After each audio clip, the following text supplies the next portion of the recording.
जो बहुत ही प्रेरणास्पद बातें कह करके हम लोगों के बीच में उपस्थित हैं। श्री बसंत जी, हम लोग साथ में भारतीय जनता पार्टी के केंद्रीय कार्यालय में बहुत समय बिताए हैं और काम किए हैं। अवार्ड के सदस्य श्रीमान प्रदीप जैन जी, विनय कुमार जी, मुख्य प्रबंधक कैनरा बैंक, श्री अमित कुमार मौर्य जी, डिविजनल प्रबंधक, और हमारे राष्ट्रीय सहकारी विकास निगम के आंचलिक कार्यालय पटना में बैठते हैं श्री बिट्टू कुमार जी, आप सब यहाँ पर उपस्थित युवा साथी, युवा सहकार के कार्यक्रम में जितने लोग यहाँ उपस्थित हैं वो सभी लोग युवा हैं। इस विपरीत मौसम में भी यहाँ तक चलकर के आए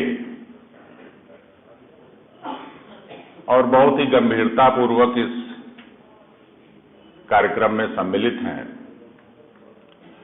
उम्र चाहे जो हो, लेकिन हैं युवा। राष्ट्रीय सहकारी विकास निगम के प्रबंधन मंडल में मैं हूं। बसंत जी ने अभी इस कार्यक्रम की भूमिका के बारे में चर्चा की।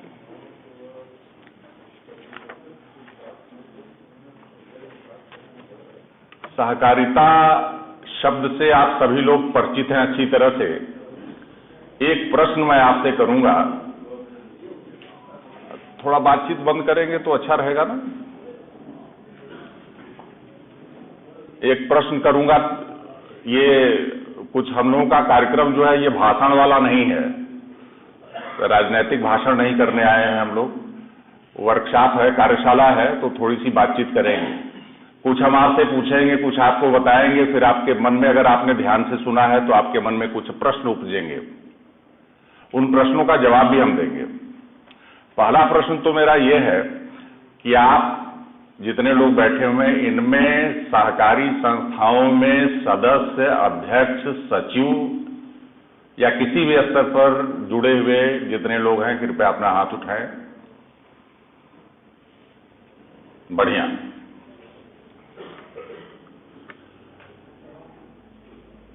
जितने लोग जुड़े हुए हैं सहकारी संस्थाओं में किसी न किसी दायित्व पर, वो थोड़ा बहुत सहकारिता के बारे में जानते हैं। बाकी जितने लोग हैं उनके लिए ये नया विषय है। नया विषय केवल कागजी नया विषय है, व्यावहारिक नहीं है, क्योंकि सहकारिता तो हमारे खून में है ना, हमारे जीन में है। ये जो उत्तर प्रदेश बिहार का गंगा जी का जो ये गंगा यमुना के कछार का जो आर्यावर्त का क्षेत्र है, ये तो सहकारिता जीन में है। गंगा और यमुना मिली तो ये साकार हुआ, वहां से भूमि में उपजाऊ मिट्टी निकली और वहां किनारे रहने वाले लोगों ने अन्न उत्पादन शुरू किया साथ मिलकर के। तो ये तो हमारे खून में है, हमारे जीन में है।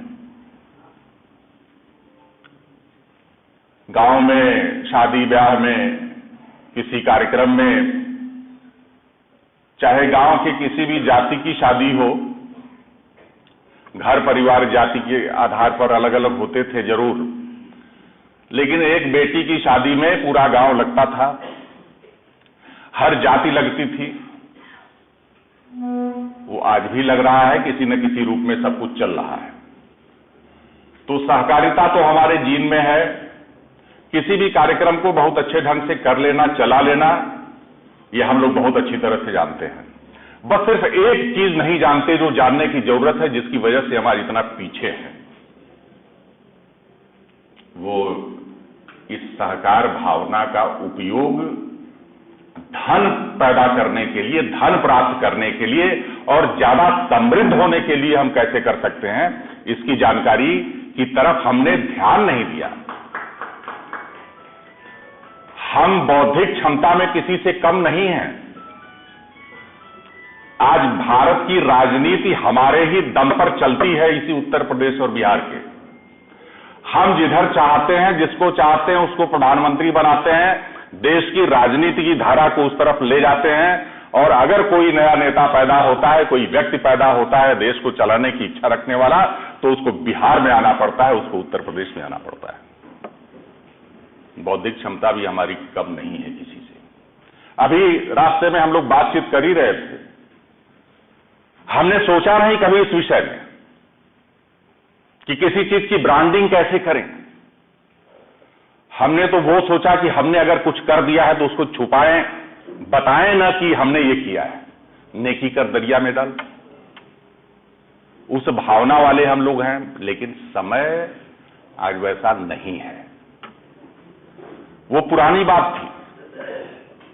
आज समय यह है कि अगर हम कुछ कर रहे हैं तो हमको दिखाने की जरूरत है और हमको और ज्यादा से ज्यादा समृद्ध बनने की आवश्यकता है। इसके लिए सहकारिता है, साथ मिलकर के कोई कार्यक्रम बना करके, कोई आयोजन करके धन कैसे कमाया जाए, कौन सा व्यवसाय किया जाए। व्यापारे वसति लक्ष्मी, व्यापार में ही लक्ष्मी का आवास होता है। कृषि का कार्य भी व्यवसाय ही है। इन सब चीजों को कैसे करें, किस ढंग से करें कि ज्यादा से ज्यादा हम लाभ कमाएं, ज्यादा से ज्यादा मुनाफा कमाएं। आज आपके बीच में इस विषय को लेकर के बसंत जी हैं, अवार्ड के प्रतिनिधि हैं, भारत सरकार से संबंध रखते हैं, भारत सरकार की संस्था है। मैं भी भारत सरकार की संस्था से आया हूं। बैंक के लोग भी हैं यहां पर, कैनरा बैंक के भी हैं। पैसा आपके सामने खड़ा है। हमारी संस्था राष्ट्रीय सहकारी विकास निगम ने पिछले वर्ष 95,000 करोड़ रुपए का ऋण दिया सहकारी संस्थाओं को। जो लोग सहकारी संस्थाओं में जुड़े हुए हैं हाथ उठाया, जरा ध्यान से सुनिएगा हमारी बात को।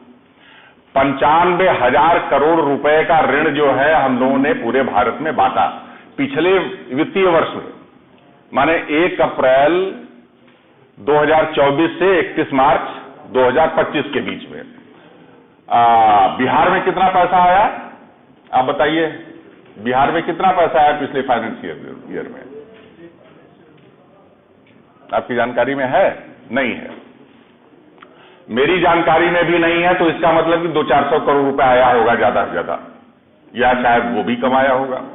उत्तर प्रदेश में 500 करोड़ रुपए आया, बाकी पैसा गया कहां? छत्तीसगढ़ ने अकेले 25,000 करोड़ रुपया लिया।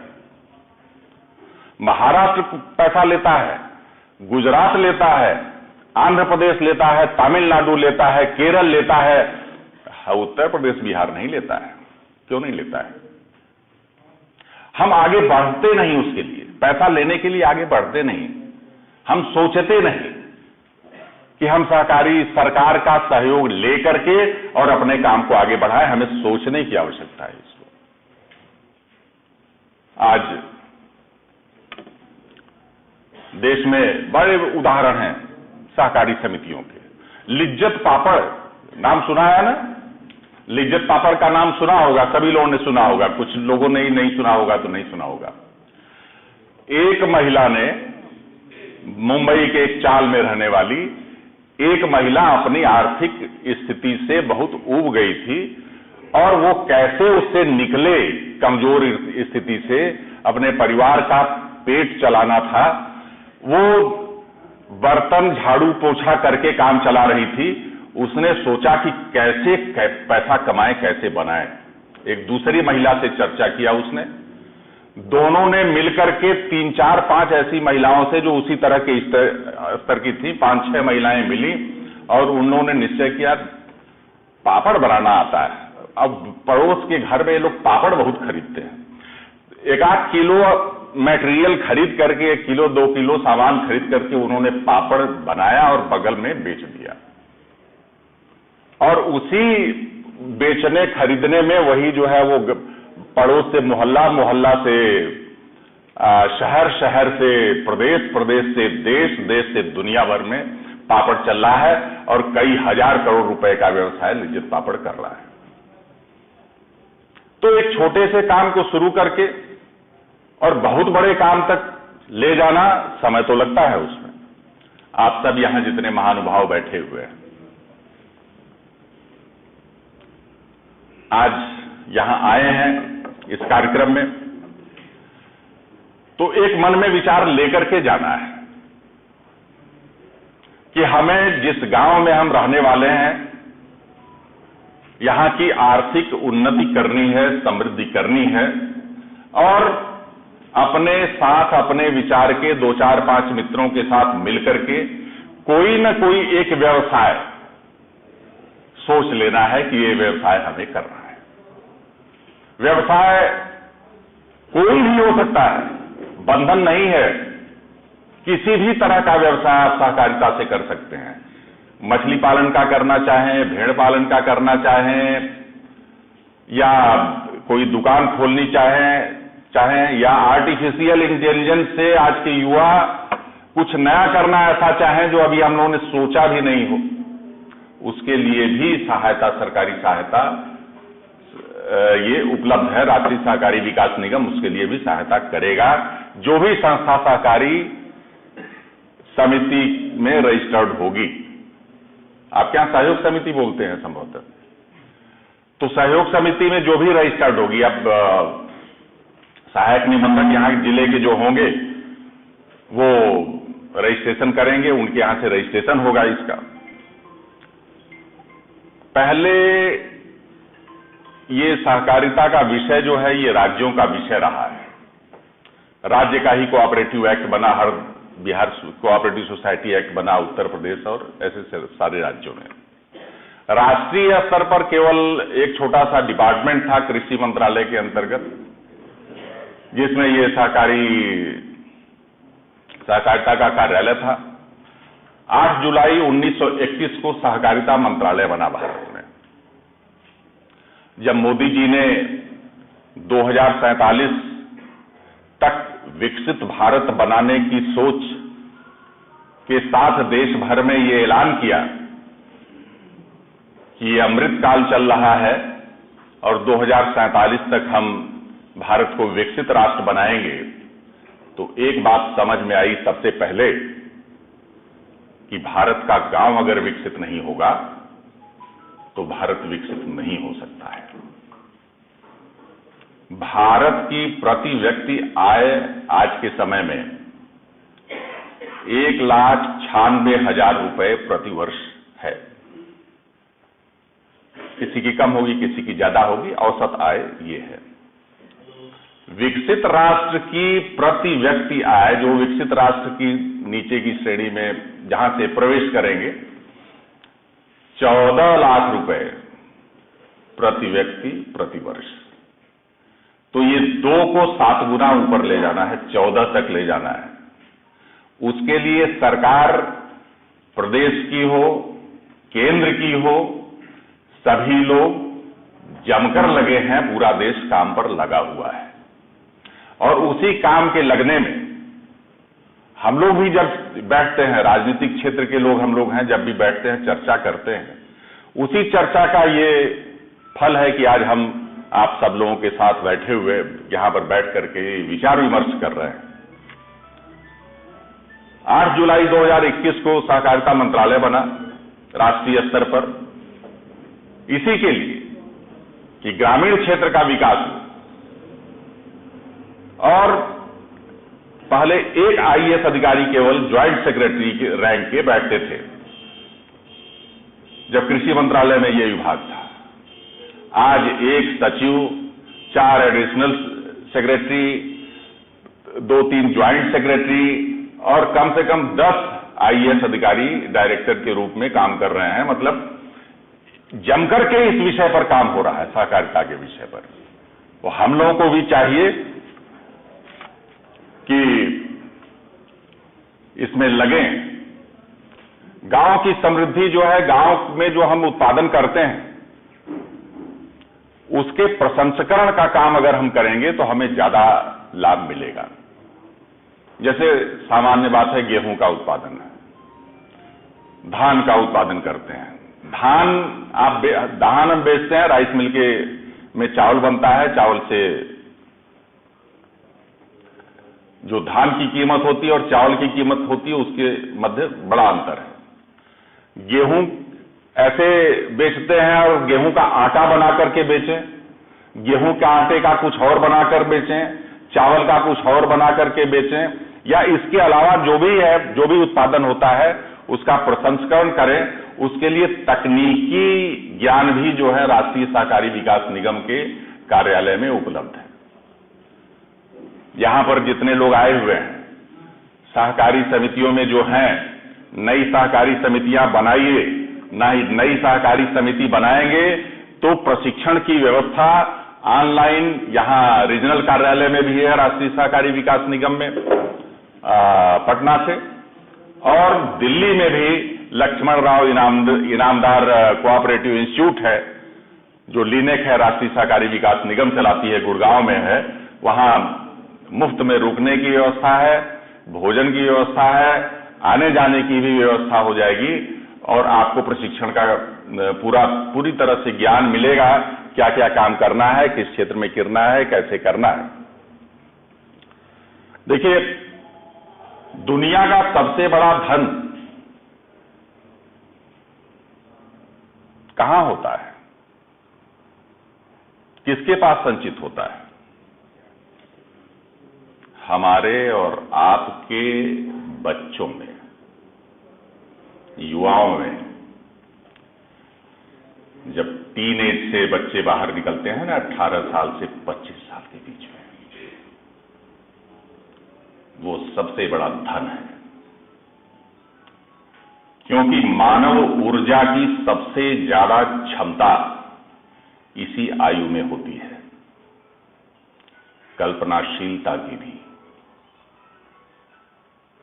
और उस कल्पनाशीलता को जमीन पर उतारने की क्षमता की भी। केवल एक चीज की कमी होती है, रास्ता दिखाने वाले की। रास्ता दिखाने के लिए आज पूरी सरकार खड़ी है, चाहे वो केंद्र की हो, चाहे प्रदेश की सरकार हो। आप सब इस बात पर गौर करिएगा। आर्टिफिशियल इंटेलिजेंस एक ऐसा शब्द आया है जो हमारी इंटेलिजेंस को चार चांद लगा रहा है। हमारे युवाओं में, हमारे बच्चों में वही मेधा शक्ति है जो विकसित देशों के बच्चों में मेधा शक्ति होती है, कहीं कमी नहीं है। और हमारे साथ एक और प्लस पॉइंट है जो उन लोगों के पास नहीं है। वो प्लस पॉइंट ये है कि हम अपनी श्रद्धा से, अपने विश्वास से पत्थर को ईश्वर बनाने की क्षमता रखते हैं, जो उनके पास नहीं है। तो हमें इसी विश्वास, इसी आशा के साथ सहकारिता के माध्यम से आपस में मिलजुल करके, हमने कभी ये सोचा नहीं कि आपस में मिलकर के पैसा कमाने की बात करें। हमने हमेशा ये सोचा है कि अकेले अकेले पैसा कमाएंगे और पूरा परिवार चलाएंगे। नहीं, अब साथी, मित्रों, दोस्तों, यारों, सबके साथ जिनसे बातचीत होती है, उनसे मिलकर के हम क्या क्या कर सकते हैं, किस किस विषय में कर सकते हैं, उस विषय को सोचने, समझने, बैठकर चिंता चर्चा करने और उसको सहकार में बदल लेने की आवश्यकता है। मैं इन्हीं शब्दों के साथ अपनी बात समाप्त करूंगा। आप लोगों के मन में अगर प्रश्न आए होंगे तो मुझसे